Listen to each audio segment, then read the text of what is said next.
Alright, we're talking about the immutability of God. Итак, мы говорили о неизменности Бога. He is immutable with regard to His power. Он неизменен в отношении своего могущества. God will never get stronger, He will never get weaker. Он никогда не станет ни сильнее, ни слабее.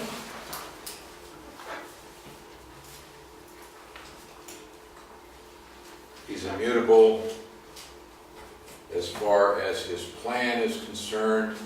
Он неизменен в отношении своих замыслов. Now we just saw that sometimes God will change what He proposed to do if man does certain things. Но иногда мы видим, что Бог изменяет то, что Он хотел сделать, если человек меняет, человек изменяет свои действия. Okay. For example, let's look at Ezekiel 18. Давайте, например, посмотрим на Иезекииль 16.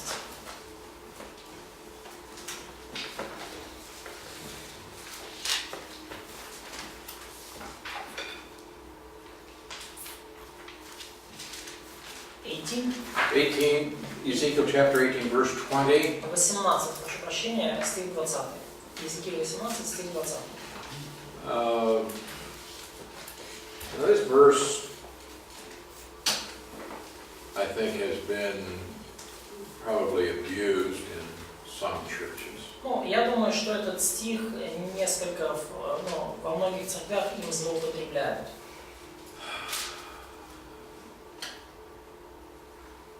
Back in verse 4, as well as verse 20, it says that the soul who sins will die. В 4 стихе, если посмотрим назад, так же, как и в 20 написано, что душа согрешающая, та умрет. Okay? The Father, as well as the Son, all souls are mine. Душа Отца, так и душа Сына мои, говорит Господь. Now, we need to ask what kind of death this is. И нам нужно задать вопрос, о какого рода смерти идет речь. Okay, we have many different kinds of death in Scripture, at least 7 different kinds. Есть у нас много видов смерти в Писании, как минимум 7. What kind of death is this? Какого рода смерть здесь? All right, is it eternal? Идет ли речь о вечной смерти? Maybe physical death. Maybe physical death. Может быть, физическая смерть. I think in this context it's pretty clear this is talking about physical death, which is a consequence of sin. Я думаю, что здесь речь идет о физической смерти, это очевидно из контекста, и эта смерть является последствием греха. Either a direct consequence of the sin or perhaps the judgment on sinful man in time. Либо эта смерть является прямым последствием греха, либо просто осуждением божественным над грехом, которое происходит во времени, в земной жизни. In verse 17, if someone has been living the right kind of life, he will not die for the iniquity of his father, he shall surely live. В 17 стихе, если кто-то исполняет мои повеления, поступает по заповедям моим, то сей не умрет за беззаконие отца своего, он будет жив. Okay, as for his father, because he had a sinful practice, отец его, и дальше перечислены его греховные поступки и то, что он постоянно, грехи, которые он постоянно делает. he will die for his iniquity. Вот он умрет за свое беззаконие. All right, now in verse 20, when he says the person who sins will die, И вот 20 стих, где говорится, что душа согрешающая, она умрет. the son will not bear the punishment for his father's iniquity. Сын не понесет вины отца, и отец, сын не понесет вины отца за его беззаконие. father will not bear the punishment for the son's iniquity. А отец не понесет вины сына за его беззаконие. The righteousness of the righteous will be upon himself, the wickedness of the wicked will be upon himself. Правда праведного при нем и остается, и беззаконие беззаконного при нем и остается. Now this ought to teach you something. И это должно нас чему-то научить. When the hold the place here, we'll come back here, but look at Exodus chapter 20, verse 5. Заложите, пожалуйста, это место. Вот мы к нему еще вернемся. А сейчас откройте Исход 25 стих. Исход 20 глава, 5 стих.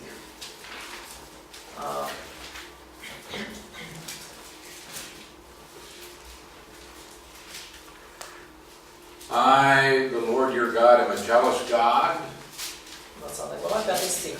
«Я, Господь, Бог твой, Бог ревнитель, Visiting the iniquity of the fathers on the children, наказывающий детей за вину отцов, on the third and fourth generation of those who hate me. до третьего и четвертого рода ненавидящих меня». I mean, many people who say, oh, I sinned terribly and therefore my children, my grandchildren are going to suffer for it. И есть много людей, которые говорят, вот я согрешил таким ужасным грехом, и вот мои дети, мои внуки, правнуки будут за это страдать. Is that what this is talking about? То ли это, о чем здесь говорится? No. Нет. Now it's true that parents oftentimes make bad decisions. И это верно в том плане, что родители зачастую делают очень плохие решения. Sometimes they do things that cause their children to suffer. И зачастую они совершают поступки, из-за которых потом их дети страдают. But we're talking here about God's judgment. Но мы говорим здесь о божественном осуждении. God does not punish the children for the sins of their parents or grandparents. И Бог не осуждает детей за грехи их отцов, родителей или прародителей, бабушек и дедушек. So that's what he says in Ezekiel 18:20. И вот это именно то, о чем Бог говорит в Иезекииле 18:20. The son will not bear the punishment for the father's iniquity. Сын не понесет вины отца. Now the child may suffer, no question. И ребенок может страдать. Тут вопросов никаких нет. But it's not God's punishment. Но это не божественное наказание. And that's different. И есть здесь разница. Well, it's not God saying, oh, you sinned, so I'm going to punish your children and your grandchildren and your great-grandchildren. Это не так происходит, что Бог смотрит и говорит, ага, ты согрешил, я накажу твоих детей, внуков, правнуков. Every generation makes its own decisions. Нет, каждое поколение принимает свои собственные решения. God says, if this generation hates me, there will be punishment. If the next generation hates me, there will be punishment. Бог говорит, если это поколение ненавидит меня, будут наказаны. Если следующее поколение ненавидит меня, тоже будут наказаны. But if this generation loves me, Но если это поколение любит, oh, there will be blessing. Будет And the next благословение. generation, and the next generation. Следующее поколение и следующее.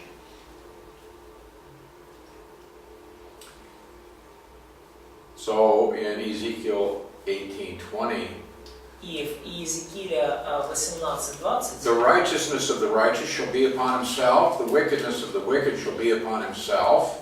написано, что правда или праведность праведного при нем и остается, и беззаконие беззаконного при нем и остается. Every generation. So it doesn't matter what your parents did. They may have been horrible people. Неважно, как жили ваши родители, они могли быть отвратительными людьми. Does that mean that God is going to punish you because of what your parents did? Значит ли это, что Бог накажет вас за то, что делали ваши родители? No. Нет. Now, if you repeat their sinful ways, then certainly you're going to suffer God's judgment in time for that. Но, конечно же, если вы повторяете за ними и поступаете так же греховно, как они, то вы пожнете божественное наказание в этой земной жизни. But every generation can choose either to follow God or to reject the Word of God. Но каждое поколение, оно может выбрать, следовать за Богом или отвергнуть Бога.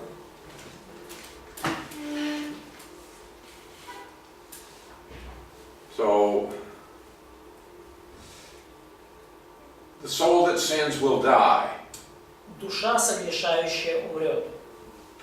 But in verse 21, if the wicked man turns from all his sins, Но в стихе 21 написано: «И беззаконник, если обратится от всех грехов своих, he keeps my law, he does the right things, he shall surely live, he shall not die. какие дела, и будет соблюдать все уставы мои, и поступать законно и праведно, жив будет, не умрет. And all of his transgressions which he has committed will not be remembered against him. И все преступления его, какие делал он, не припомнятся ему».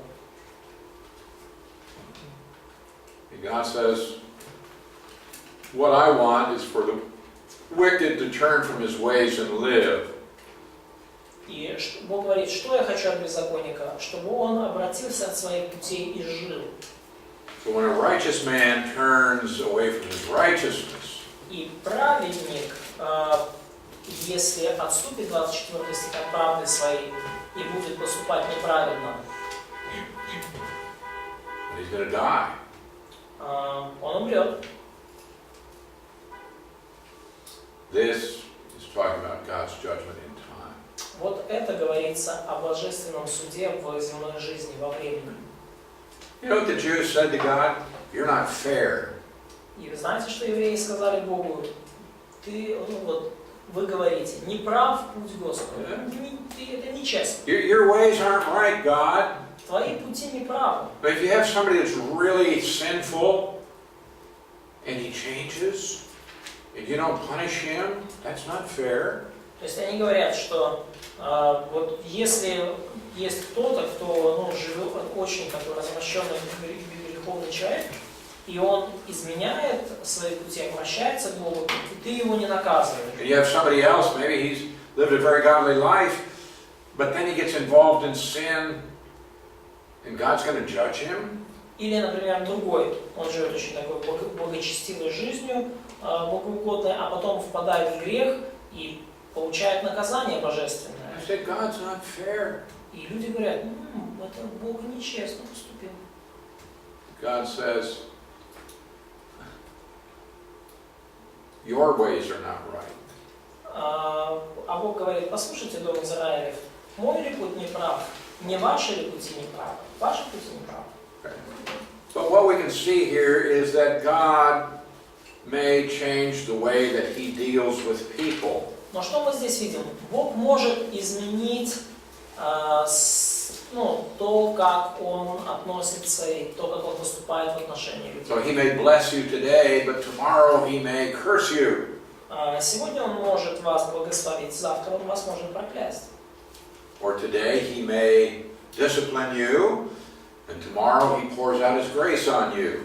Или сегодня Он может подвергнуть вас определенной дисциплине, наказанию, а завтра может излить на вас свою благодать. Now, this does not mean that God has changed, И это не значит, что Бог изменяется. but He may change the way that He deals with man in a given situation. Но может измениться то, как Бог обходится с человеком в той или иной ситуации. Now, when God makes a promise, that promise is immutable. Но когда Бог дает обещание, обетование, то вот это обетование, оно неизменно. He made promises to Abraham, He absolutely will keep every promise. Бог дал обещание Аврааму, и Он исполнит каждое данное им And обетование. that's what we just read about, the two immutable things. Это вот то, что вы читали в Евреям о двух неизменных вещах. Talking about the promises God made to Abraham, that he will keep those. И говорится здесь о двух обетованиях, которые Бог дал Аврааму, и Он исполнит. And therefore we can have confidence that he will keep every promise that he has made to us. И потому мы можем быть уверены, что Бог сохранит всякое обетование, которое Он дал нам. 2 Corinthians 1:20. 2 Коринфянам 1:12. As many as are the promises of God, in him they are yes, in him also amen. 2 Corinthians 1:20. 1:20. Ибо все обетования Божии в Нем, да, и в Нем аминь. Славу Божию через нас. Also, Titus 1:2.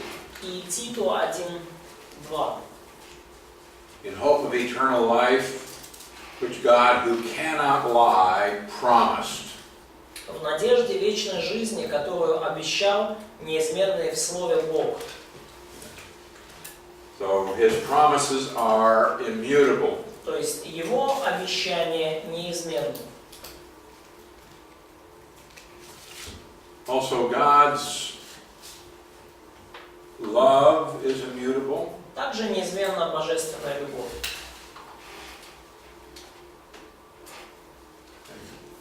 God will never love you more than he loves you right now.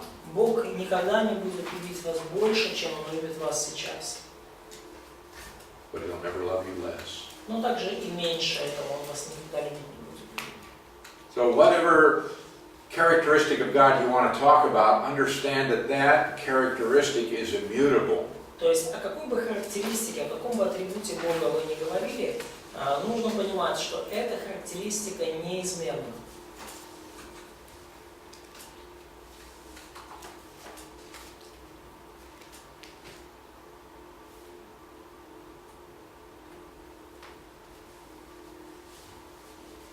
So we can rely on God and his immutability. Потому мы можем положиться на Бога и на Его неизменность. He will be faithful. И Он будет верен. He will keep his promises. И Он исполнит свое обещание.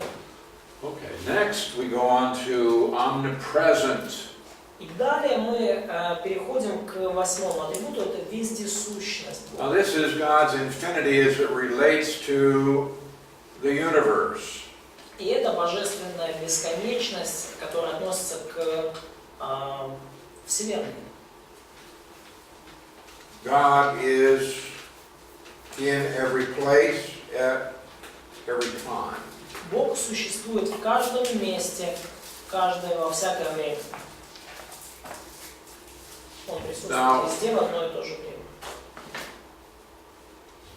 We should also take into account God's immanence and transcendence. И также нам нужно иметь в виду божественную имманентность и трансцендентность. Immanence means God is within his creation, acting in his creation. Имманентность означает, что Бог находится среди своего творения и действует в своем творении среди него. At the same time, he is separate from his creation. И с другой стороны, трансцендентность или трансцендентальность означает, что Бог отделен от своих творений.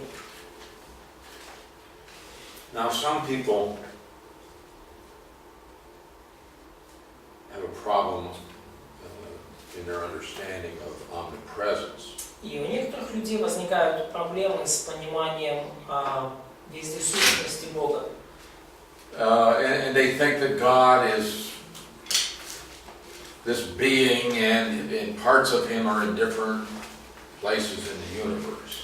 И они думают, что Бог, различные части Бога присутствуют в различных частях Вселенной. So if Vitaly opens the window, puts his arm outside, then he would be inside and outside.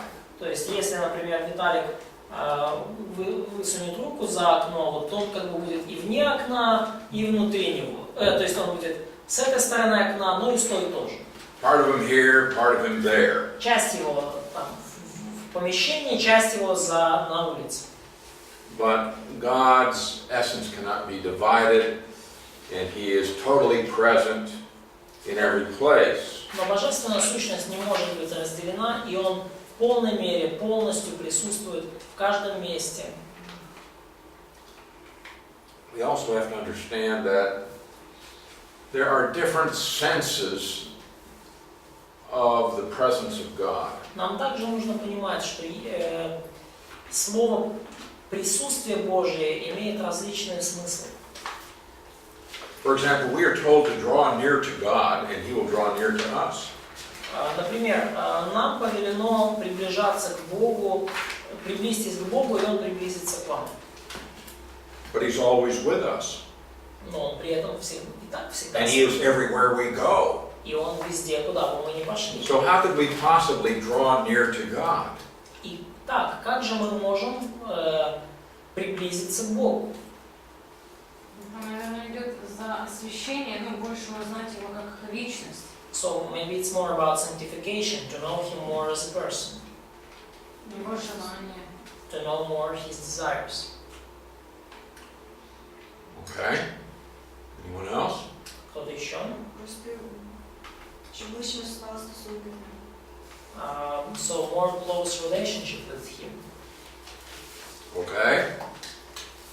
So we could be talking about nearness, not necessarily in a local sense. То есть мы говорим о Его близости, не обязательно в смысле, в пространстве, да, приблизиться как-то к Нему, как в материальном мире.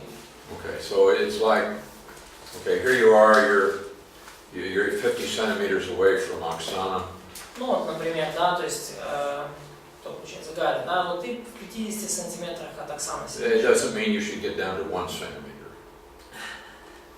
Это не значит, да, и для тебя приблизиться к Оксане совершенно не значит там стать на сантиметр ближе. So we don't get closer to God in that sense. То есть мы не приближаемся к Богу в этом смысле. Because God is present with us, and we can't get closer in that sense. Потому что Бог всегда присутствует с нами, мы не можем ближе к Нему стать, чем мы есть. Физически. But yet, in the tabernacle, when they had the tabernacle. Ну вот, например, в Скинии. Давайте вспомним Скинию. Okay. And out here they had the laver, and they had the altar. Ну, вот есть умывальница и алтарь. Yeah. Okay. They were told to approach God. Им было сказано приближаться к Богу, двигаться по направлению к Богу. Now, in here they had the Ark of the Covenant with the mercy seat. И вот здесь вот, там у них был ковчег завета и очистилище. And the Bible says that God dwelt between the cherubs. И Писание говорит, что Бог обитал между херувимами. Well, how can an omnipresent God dwell in a place? Но вопрос, как мог вездесущий Бог обитать или присутствовать вот в конкретном месте в пространстве? Because when they were told to approach God, it was literal. Потому что когда им было повелено приближаться к Богу, это была вполне буквальная команда. You should approach this place where God lives. Вам нужно приближаться к тому месту, где Бог живет. Well, the idea is that God manifested His presence in a special way in that special place. Но идея в том, что Бог просто показал особым образом свое присутствие в этом конкретном месте. Was God not out here? Yes. Был ли Бог там вот на дворе храма? Конечно, был. But the manifestation of God's presence was found in this most holy place. Но проявление Божьего присутствия, оно обнаруживалось только вот в Святом Святых. And God is fully in every place at every time. И Бог в полной мере присутствует в каждом месте в любое время. And so even though it was said that God dwelt between the cherubs, they also understood that He dwells in heaven. И даже, даже вот евреи, которые было сказано, что Бог обитает вот между херувимами, они при этом понимали, что Бог-то обитает и на небесах. So we shouldn't think of God as being restricted as we are with a body. И нам нельзя думать о Боге как о ком-то, кто ограничен, как мы, телом. But God is in every place, Но Бог присутствует в любом месте, at every time. во всякое время. This is not like pantheism that says God is everything. Это не то же самое, как сказать, как пантеисты говорят, что вот Бог и есть все. Because they say that, well, the whole universe is God. Потому что они думают, что вообще, что вся Вселенная это Бог. And so God is everywhere. И Бог поэтому, именно поэтому Бог везде. We have to understand that there is this omnipresence of God. He is at all places, at all times. Нам нужно понимать, что означает это вот вездесущность Бога. Он присутствует в любом месте, в любое время.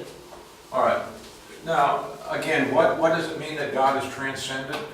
Опять же, что значит, что Бог трансцендентен? Что Бог отделен от своего творения. God is separated from His creature. Okay.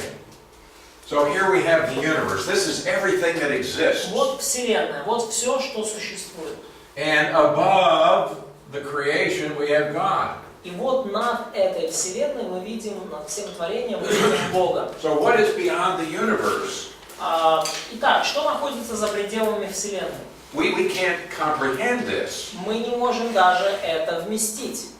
Because all we can think of is space. Потому что все, о чем мы можем мыслить, это вот пространство. And what happens when you come to the end of space? А что случится, если вы заходите за пределы пространства и космоса? We can't really comprehend that. Мы не можем этого понять и вместить. But God is beyond the universe. Но Бог, Он находится вне Вселенной. And so wherever you are in this universe, God is present there. И потому, где бы мы ни были в этой Вселенной, Бог присутствует там. Now, God is not equally present with the believer and the unbeliever. Бог также не присутствует равным образом с верующим и неверующим. What do you think about that? Что вы думаете об этом? Да. Well, I'm glad you agreed. Now tell me about it. Да, я рад, что вы согласились, а теперь Верующий расскажите. Дух Живет в нас. In believer, God dwells, so He Имманентный. is immanent. So God lives in believer. Okay, God indwells the believer. Бог обитает в верующем. Does He indwell the unbeliever? Обитает ли Он в неверующем? Не так. But God is everywhere. Но Бог везде. It's a different sense. Это разные смыслы слова. It's a manifestation of God. There is a genuine indwelling И of вообще, the Trinity within the believer. вот это вот, когда Бог показывает себя, это вот самое настоящее обитание Троицы в верующем. But the concept of omnipresence Но концепция вездесущности is that wherever you are in the universe, God is present there. заключается в том, что где бы вы ни были во Вселенной, Бог там тоже есть. And He is fully present there. И Он по-настоящему там присутствует. So it's not that His hand is here and His foot is there. То есть не в том смысле, что Его рука там в одном конце Вселенной, а Его нога в другом конце. He is equally present in all places at all time. Нет, Он в равной мере присутствует в каждом месте в любое время. In Psalm 139, В Псалме...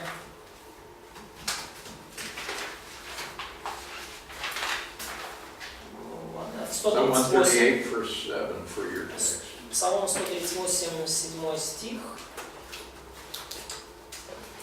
Where can I go from your spirit? Answer, nowhere. Куда пойду от Духа Твоего? Ответ – никуда. Where can I flee from your presence? И от лица Твоего куда убегу? In other words, where could I go to hide? То есть, где мне спрятаться? Иными словами, негде. Verse 8, if I ascend into heaven, you are there. И дальше сказано, «Зайду ли на небо, Ты там? If I make my bed in Sheol, behold, you are there. Сойду ли в преисподнюю, и там Ты?» Where is Sheol? А где преисподняя? Да. Down?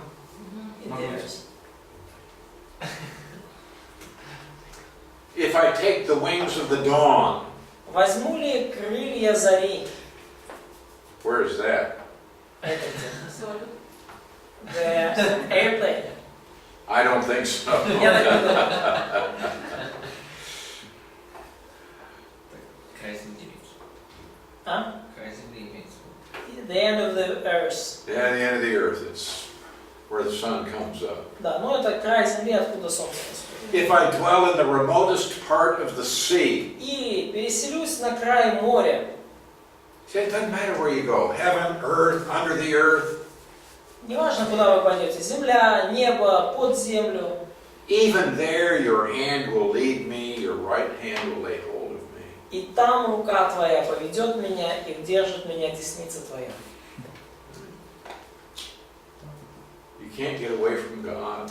Вы не можете убежать от Бога. You can't hide from God. Вы не можете от Него спрятаться.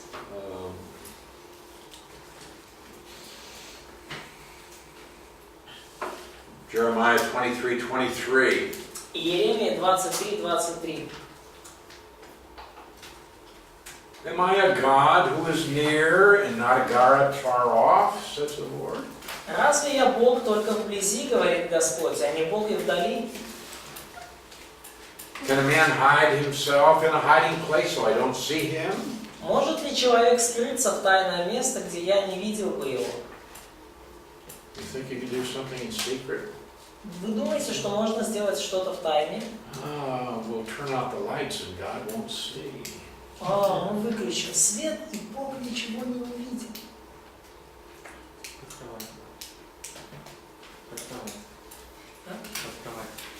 Under the bed. Under the bed. Do I not fill the heavens and the earth, declares the Lord? Не наполняю ли я небо и землю, говорит Господь. He fills the heaven and the earth. Он наполняет небо и землю. So there's the universe. И вот это Вселенная. У меня есть вопрос, можно понять? There is a question. Darling has. Здесь написано созвездие сущностью, связано с имманентностью и трансцендентальность. Как связано? It's written that transcendence and immanence of God are connected with His omnipresence. How are they connected? Can you explain it more? Well, it's like this. Это вот как и здесь. Okay. So God is transcendent. He's above His creation. И Бог трансцендентен, Он над своим творением, And He's there. и Он там, за его пределами. But God is immanent. Но Бог имманентный, See? It's like He put His hand in the fish tank. как если бы я, например, руку в аквариум опустил. Right? So here's the universe. Вот Вселенная, There's the earth. вот Земля, And God is everywhere in the universe. и Бог, Он везде во Вселенной, And He's here. и So Он здесь тоже на Земле. when we talk about transcendence or immanence, then we consider also the omnipresence of God. И когда мы говорим о трансцендентности и имманентности, мы также говорим, подразумеваем вездесущесть Бога. Okay? Да, вездесущность Бога. Yeah, omnipresence of God.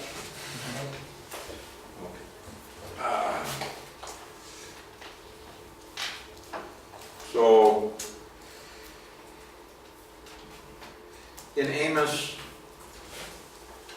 9:2, В Амоса 9.2, книге Амоса 9.2, God is both in heaven and Sheol.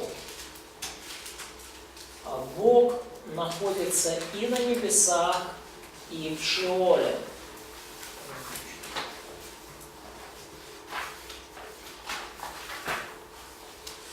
Хотя бы они зарылись в преисподнюю, и оттуда рука моя возьмет их. Хотя бы взошли на небо, и оттуда свергну их. Does God live in Sheol? Живет ли Бог в Шиоле? Yes. No, he doesn't live there, Ну, он не живет, but he's present there. но он присутствует там. So, if you take a pile of garbage, То есть, если вы возьмете кучу мусора, does God live inside that pile of garbage? живет ли Бог внутри этой кучи мусора? No. Нет, Is he present there? не живет, но присутствует ли он там? Well, if you're there, he is. А? If you are there, Ну, he's with you. ну, если вы там, то он с вами. А если гиена огненная? So, what about Gehenna? Well, Озеро. А? Озеро. Or Lake of lake Fire? of fire. I believe that there is his presence. Я верю, что это там также есть его присутствие. He is omnipresent. He's all places. Он вездесущий, он во всех местах. And God is here. God's in America. Бог He's in Africa, здесь. Australia, в Украине, в Америке, в Африке, в Австралии. and he's with the people out on the International Space Station. И он даже с людьми, которые на Международной космической станции сейчас находятся. Equally. В одинаковой степени. He's not part here and part there. Он не то, что часть его тут, часть его там, и часть там в космосе. All of God is there, all of God is here. Бог полностью, целиком присутствует и там, и здесь. Okay? It's his infinity. He's equally all places at all times. Это бесконечно и равно в каждом месте, в каждое время.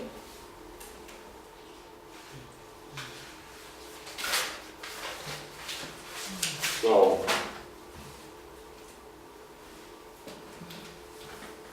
he's not far from anyone.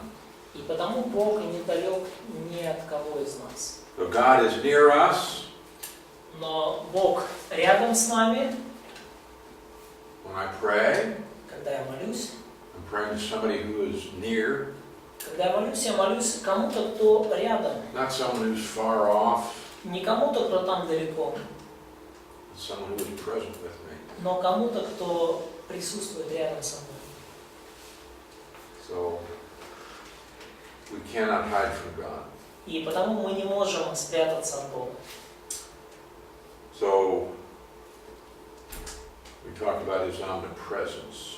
И вот мы говорили о его вездесущести. Now, connected with this idea of omnipresence is the immensity of God. И взаимосвязано с этой идеей, в вездесущести, это идея безмерности, необъятности Бога. Необъятность Бога. Do we have something about this here? Oh, perhaps.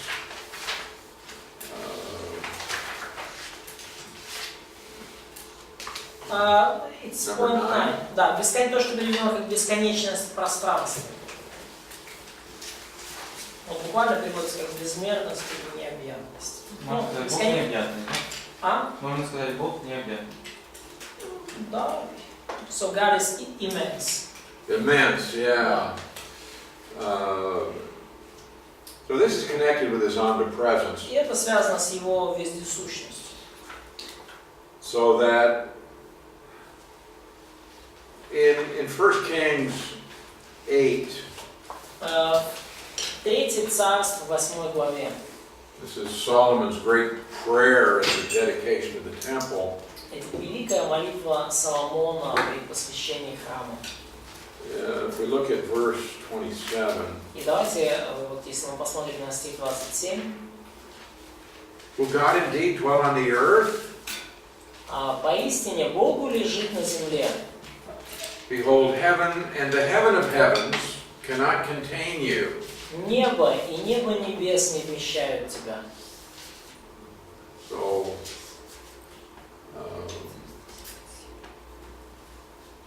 God is immense. He's not only present everywhere, He fills everything. То есть Бог не просто присутствует везде, Он необъятен и Он наполняет все собой. He fills all things in all ways. Он наполняет все и всеми способами.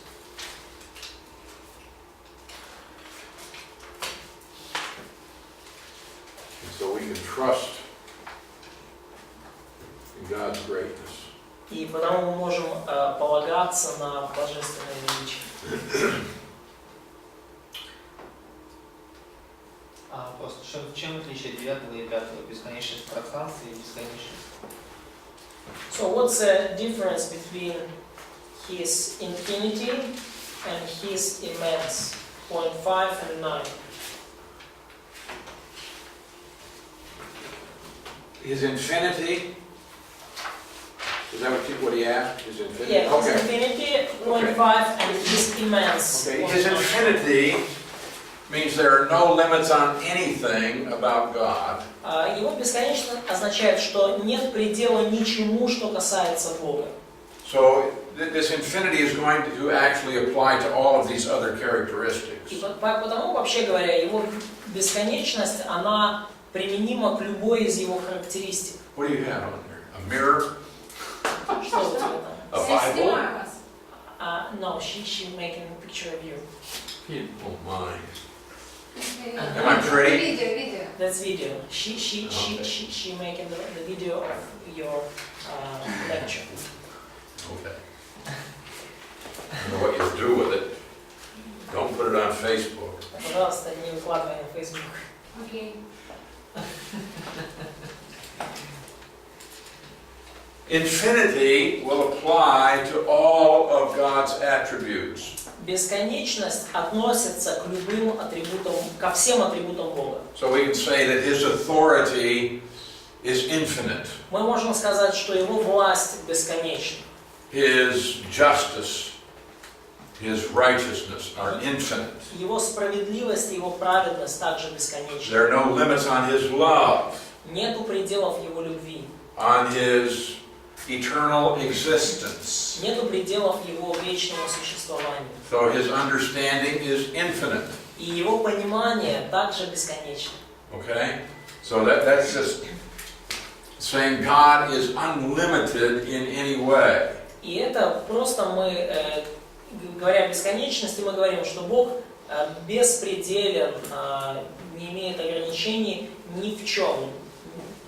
When we talk about His immensity, И когда мы говорим о его бесконечности в пространстве или о его необъятности, this is His greatness, that He fills all in all. то есть мы говорим о его величии, о том, что он наполняет собой все. Все во всем. I have this mental picture. Ну вот у меня такая картинка в голове нарисовалась. It says that God measures the universe with the span of His hand. Сказано, что Бог мерит Вселенную пятью. Okay. The entire universe, billions and billions of light years. Вся Вселенная, миллиарды и миллиарды световых лет. God says, there it is. Бог говорит, вот столько примерно. And the universe is so big we can't begin to comprehend really its size. Вселенная на самом деле настолько велика, что мы даже не можем понять и вместить полностью ее размер. God says, there it is. А Бог говорит, ну да, примерно вот такая. Yeah. Я на школе учили, что Вселенная бесконечна. So in the school we are taught that the universe is infinite. How would they know that? А как они об этом узнали?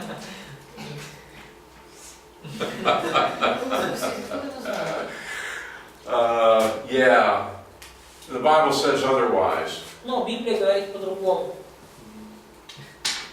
Ну, в плане, я к тому, что люди признают, что очень величественным So, but I wanted to, just to tell that even people understand that конца не видят. the universe is really great and they don't see the limits of it.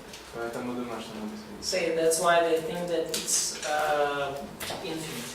Yeah, well, they would have to have all knowledge in order to make that a true statement. Но нужно знать, иметь полное знание о мире, чтобы делать такие утверждения. So, it's like, have you ever been on the ocean? Это все равно, что, ну, кто-то из вас был возле океана? I've been on the ocean, Я был вот там, где океан. and everywhere you look, И there is nothing. куда бы вы ни глянули, ничего, Horizon, 360 degrees. ничего кроме океана. 360 градусов повернитесь, только What океан. if I said the ocean is infinite? Почему бы мне не сказать, океан бесконечен?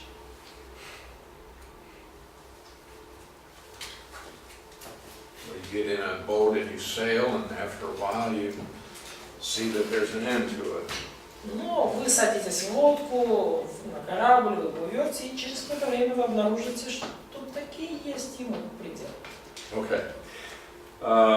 So we have his immensity. He fills the entire universe.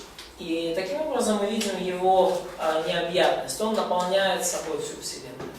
All right, now we come to his sovereignty. И вот мы сейчас переходим к его верховной власти. 10-й пункт. Sovereignty Здесь. indicates that God is the supreme ruler.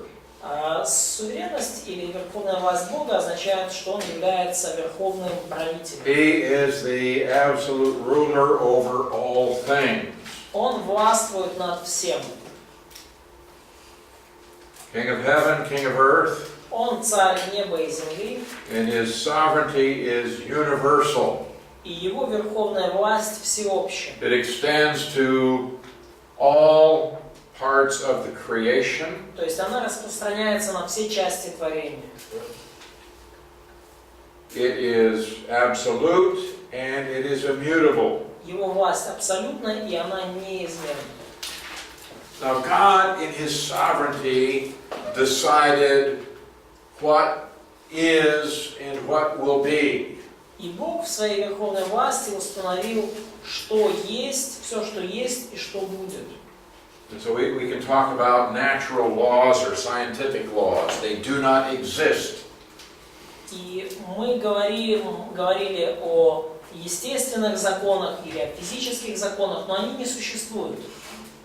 What we observe is that God has chosen to do certain things in certain ways at this time.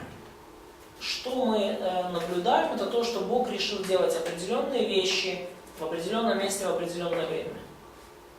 There is no guarantee that they will always work that way at all times. И нет гарантии, что все будет работать тем же способом во все времена. It's just what God has chosen to do. Это просто то, что Бог избрал и решил делать. So if God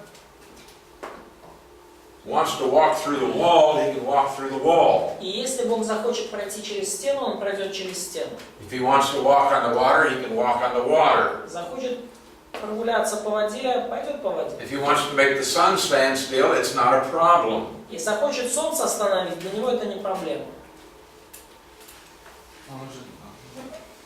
He already did this, probably.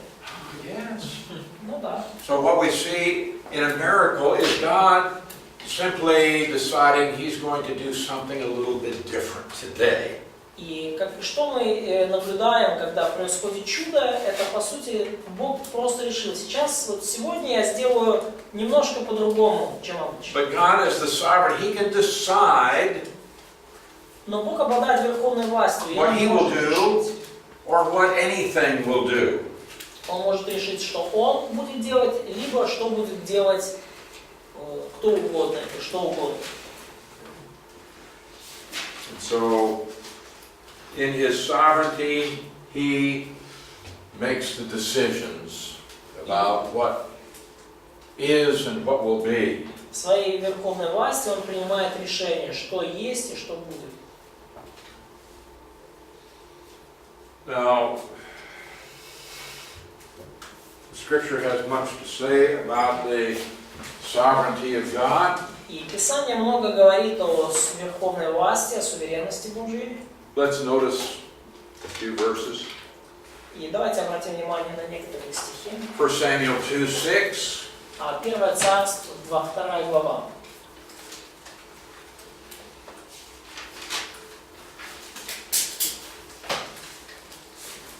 Когда я говорю о суверенности или верховной власти, это синонимы просто. Два этих слова одинаково используются. Right, the Lord kills and makes alive. Господь умерщвляет и оживляет. Wow.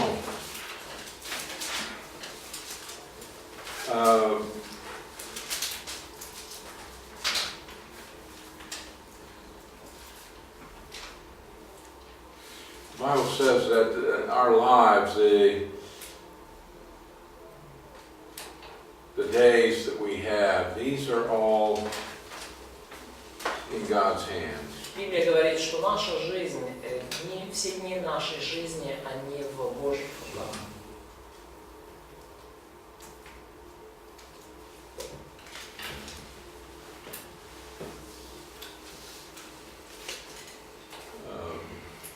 Okay, what do we see here? God kills, He makes alive. Что мы здесь видим? Господь умерщвляет и оживляет. And you might also put down, in connection with this, Psalm 30:16 in your text. И также мы можем связать это с Псалмом 30:16, yes? 30:16 in your text. Псалом 30:16. В твоей руке дни мои, избавь меня от врагов моих и от гонителей моих. В твоей руке дни мои. 30 Псалом, 16 стих. All right. And in 1 Samuel, И вот в Первом Царстве, okay, He brings down to Sheol and He raises up. Господь, 2 Царство, 2 глава, 1 Царство, 2 глава, 6 стих. Господь низводит в преисподнюю и возводит. Well, you don't have Sheol here, do you? Or Ad either. It's 1 Samuel 2:6. 1 Samuel 2:6. Господь низводит в преисподнюю. It's a Russian word for Sheol. Oh, is it? Преисподняя, yes. Oh, okay. Преисподняя Sheol. So this is saying physical death and resurrection. То есть здесь речь идет о физической смерти и о воскресении. God can do this. Бог может это сделать. In verse 7, He makes poor and rich. He brings low and also exalts. В 7 стихе Господь делает нищим и обогащает, унижает и возвышает. It's God's business. Это Божье дело.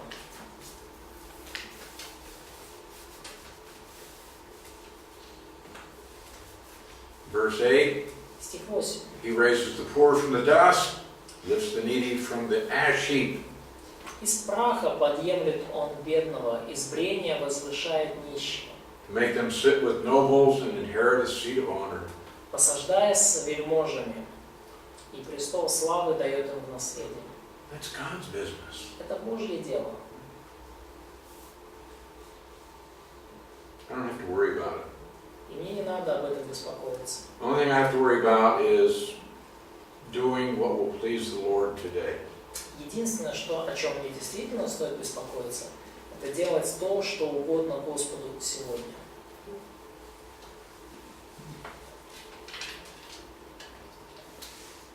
All right, 1 Chronicles 29:11.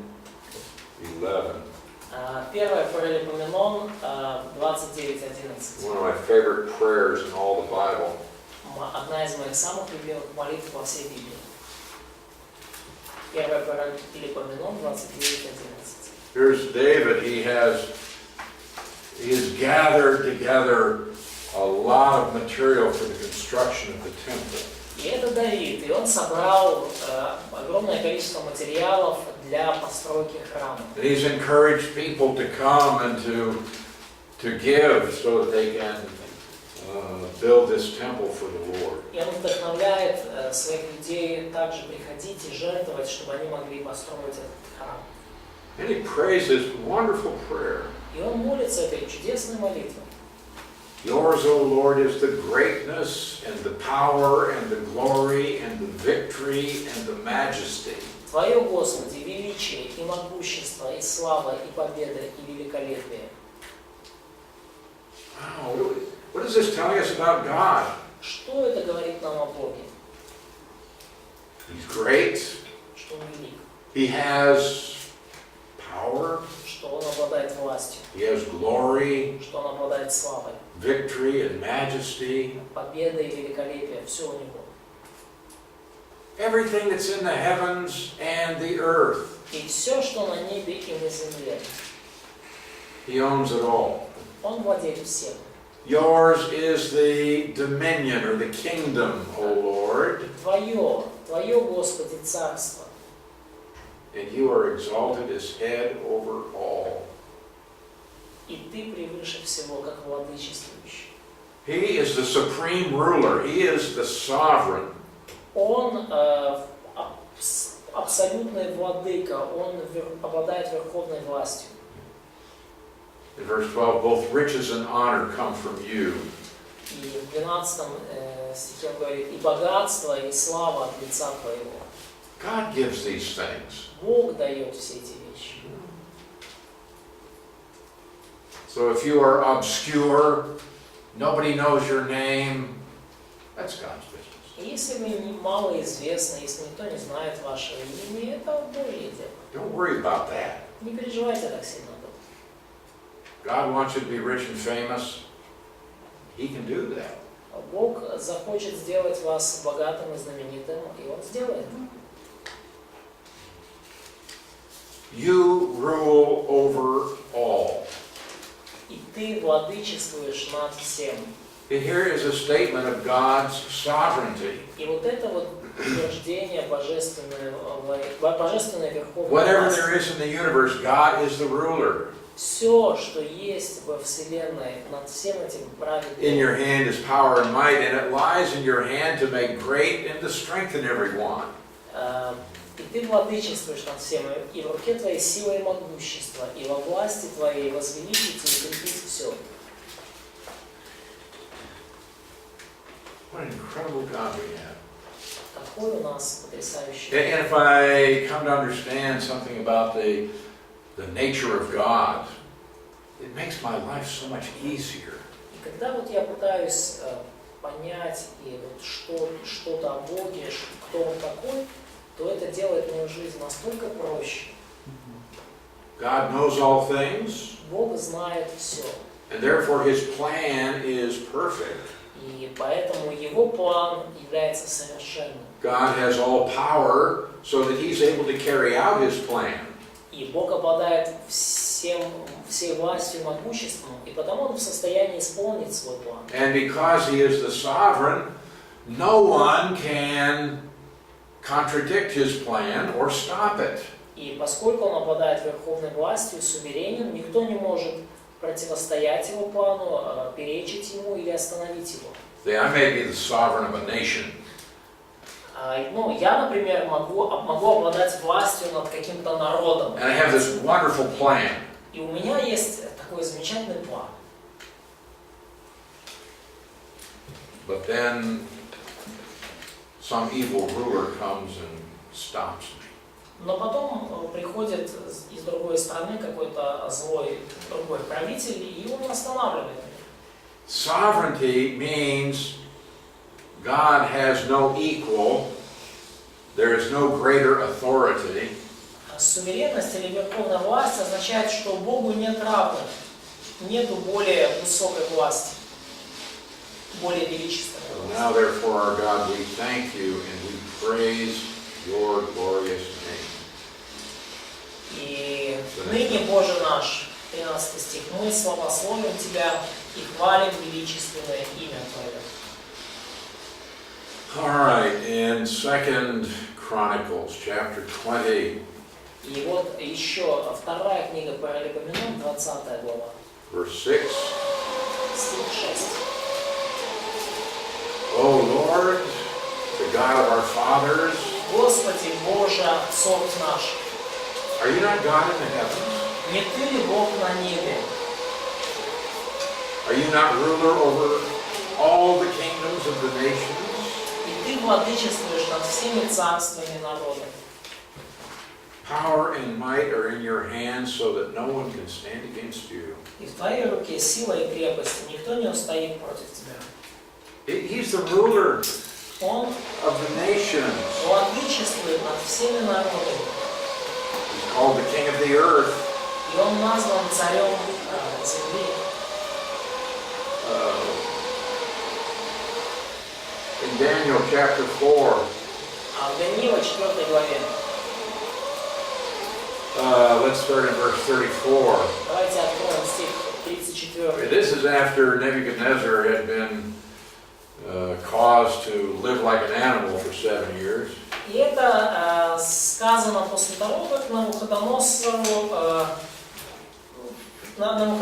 7 лет пожил в звериной шкуре, ну как зверь. At the end of that period, I, Nebuchadnezzar, raised my eyes toward heaven. И в конце этого периода, и в то время, то есть в конце этих 7 лет, возвратился ко мне разум, сон. По окончании же дней тех, я, Навуходоносор, 31 стих, возвел глаза мои к небу. My reason returned to me, and I blessed the Most High. И разум мой возвратился ко мне, и благословил я Всевышнего. I praised and honored him who lives forever. Восхвалил и прославил пресносущего.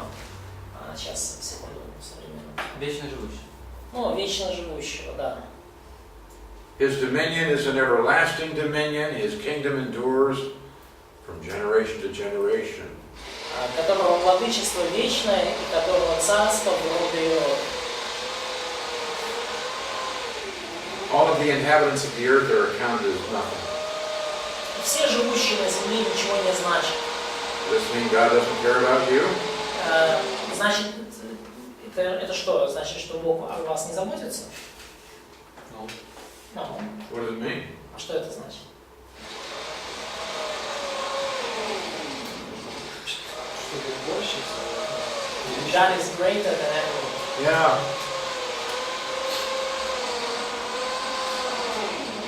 He does according to his will in the host of heavens. По воле своей Он действует как в небесном воинстве, And among the inhabitants of the earth. так и у живущих на земле. God does what God wants to do. Бог делает то, что Он хочет делать. So nothing happens that is out of God's control. И ничего не случается, чтобы было вне контроля Божьего, не под властью Бога. But you look at the news and you think the whole world is out of control. И вы смотрите новости, и вам кажется, что весь мир, вообще говоря, вышел из-под управления и вышел из-под контроля. And all over the world there's tremendous evil. И по всему миру творится ужасающее зло. Everywhere you go. Куда бы вы ни пошли. It's a horrible world we live in. И это жуткий, ужасный мир, в котором мы живем. But it's moving according to the plan of God. Но этот мир движется согласно Божьей воле. It's going exactly where God planned for it to go. И он делает именно то, что Бог направляется именно туда, куда Бог запланировал ему двигаться. Things are not out of control. И вообще говоря, происходящее в мире не выходит из-под And God контроля. can raise up nations and bring down nations. И Бог все так же может возвысить народы и унизить He народы. can raise up leaders and bring down leaders. Он может возвысить руководителей и унизить. And it doesn't have anything to do with how great the army is, И не так много значит, там, насколько велика армия, or how smart the leader is. или насколько умен руководитель. Doesn't have anything to do with that. Оно совершенно с этим не связано. But God has this plan, and it's going to be fulfilled. Но у Бога есть план, и этот план должен быть исполнен. Now you get to choose whether you're going to be blessed in that plan or cursed in that plan. That's your choice. И вам нужно выбрать, и это ваш выбор, будете ли вы благословлены в этом плане, или вы попадете под проклятие. Okay. God had a plan for the flood. У Бога есть план, у Бога был план для потопа. And God was going to destroy the earth with a flood. И Бог намеревался уничтожить землю потопом. And God fulfilled that plan. Бог исполнил этот план. Your choice is get in the boat or drown under the water. Ваш выбор, вы или заходите в ковчег, либо вы тонете в воде. We can't do anything about the water. И с водой вы ничего не можете сделать. But we can choose whether to be under it or above it. Но вы можете выбрать, будете ли вы под водой или над водой. Here we are today in this place. И вот мы здесь сегодня с вами, в этом месте. God's got a plan for Ukraine. У Бога есть план для Украины. And His plan is going to be fulfilled. И этот план исполнится. Now you can either be blessed or you can be cursed. Ну, и вы можете быть благословлены, либо прокляты. Your choice. Это ваш выбор. Now I don't get to choose whether we have war or don't have war. That's not my business. Да, вы не можете выбрать, будет война или не будет. Это, не ваш, в общем-то, не ваше дело. But I can choose whether or not I'm going to trust God. Но я могу выбирать, буду ли я доверять Богу. Whether I'm going to please God with my life today. Буду ли я угождать Богу моей жизнью That сегодня. is my choice. Вот это мой выбор. But understand, God as the sovereign is going to do what He wants to do. Поймите, что Бог обладает верховной властью, и Он делает то, что хочет. And He wants to bless us. И Он хочет нас благословить.